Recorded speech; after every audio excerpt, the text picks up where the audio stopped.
In front of me is Honor 8, and let me show you how to change PIN to your SIM card on this device. So at first, just open the settings, then find and select Advanced Settings, and here you will notice Security tab.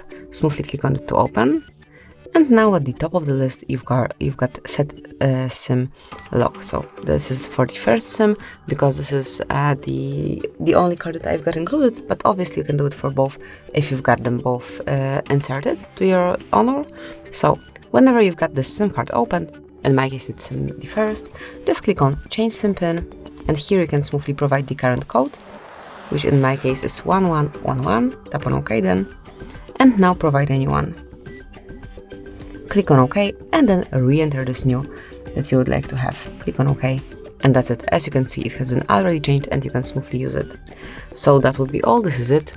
Thank you for watching, please subscribe our channel and leave the thumbs up.